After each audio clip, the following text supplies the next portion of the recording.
இந்த கேஸ் விசாரிச்சுக்கிட்டு இருக்கிறப்பவே அந்த போலீஸ்காரவங்க என்ன கேட்குறாங்க, அந்த அம்மாவை அம்மா நீ என்ன ஜாதி அப்படின்னு சொல்லி என்ன கேட்டாங்க சார். அவங்க நான் மீனவர் ஜாதி பொண்ணு, நீங்க எதுக்குள்ள வருவீங்கன்னு என்ன கேட்டதுக்கு நான் எம்பி ஸ்கூல்ல வருவேம்மா அப்படின்னு அவங்க சொன்னாங்க. என்ன திரும்பி நீ என்ன ஜாதி அப்படின்னு என்ன கேட்டாங்க. ஏன் மேம் விசாரணை மட்டும் செய்யுங்க, எதுக்கு என் ஜாதி எல்லாம் கேட்குறீங்க அப்படின்னு நீ சொல்றியாப்ப இல்லையா அப்படின்னு சொல்லி என்ன கேட்டாங்க சார். நான் எஸ்சி அப்படின்னு சொன்னேன். எஸ்சினா என்ன சொல்லு அப்படின்னாங்க. எஸ்சினா உங்களுக்கு தெரியாதா, நீ சொல்லு எஸ்சினா என்னன்னு. நான் சொன்னதுக்கே கேஸ் எடுக்க முடியாது, நீ ரீகேஸ் கோர்ட்லயே போட்டுக்கோன்னு சொல்லி தூக்கி போட்டுட்டு நீ முதல்ல போ அப்படின்னு சொல்லிட்டாங்க. நீ என்ன ஜாதி, உன் புகாரை எல்லாம் எடுக்க முடியாது. சிதம்பரத்தை சேர்ந்த பெண் ஒரு நபரை காதலித்து திருமணம் செய்துள்ளார். திருமணமாகி 2 குழந்தைகள் பிறந்த பிறகு அவரது கணவர் தனக்கு ஏற்கனவே ஒரு முறை திருமணமாகி ஒரு மனைவி இருப்பதாக தெரிவித்துள்ளார். மேலும் தான் முதல் மனைவியுடன் சென்று வாழ இருப்பதாகவும் தெரிவித்துள்ளார்.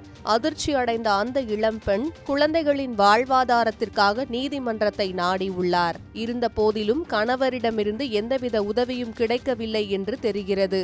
இது தொடர்பாக சிதம்பரம் அனைத்து மகளிர் காவல் நிலையம், பரங்கிப்பேட்டை, ஜெயங்கொண்டம் உள்ளிட்ட காவல் நிலையங்களிலும் மாவட்ட காவல் கண்காணிப்பாளரிடமும் பலமுறை புகார் அளித்தும் நடவடிக்கை எடுக்கப்படவில்லை என்று அப்பெண் குற்றம் சாட்டுகிறார். இந்நிலையில் கடலூர் மாவட்ட ஆட்சியர் அலுவலக வாயில் முன்பு பாதிக்கப்பட்ட பெண் பெட்ரோல் ஊற்றி 2 குழந்தைகளுடன் தீக்குளிக்க முயன்றார். அப்போது அவரை தடுத்து நிறுத்திய போலீசார் அவரை சமாதானப்படுத்தி குழந்தைகளை மீட்டனர்.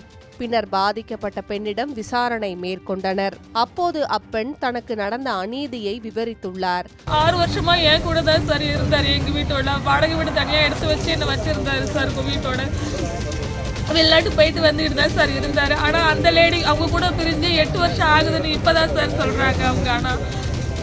ஆனா அந்த லேடி கூட அவர் பேசிக்கிட்டு அவங்களுக்கும் அந்த குழந்தைங்களுக்கு எல்லாம் காசு கொடுத்துட்டு எல்லாமே செஞ்சுட்டு தான் இருந்தாருல. அந்த லேடியே மகளிர் போலீஸ் ஸ்டேஷன்ல சொல்றாங்க சார். அப்ப அந்த பொம்பளைக்கும் அவங்க அம்மாவுக்கும் அப்ப எனக்கு கல்யாணம் ஆனது எல்லாமே தெரிஞ்சு அவங்க அவ்வளவு சைலண்டாவே இருந்திருக்காங்க சார்.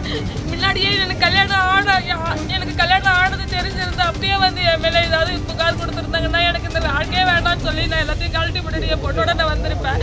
மேலும் முன்னதாக புகார் அளிக்க சென்ற போது சாதியின் பெயரை குறிப்பிட்டு புகாரை ஏற்க மறுத்ததாகவும், தற்கொலை செய்து கொள்வேன் என்று கூறிய போது காவல்துறையினர் அலட்சியமாக பதிலளித்ததாகவும் கண்ணீருடன் தெரிவித்துள்ளார். இச்சம்பவம் கடலூரில் பரபரப்பை ஏற்படுத்தியுள்ளது.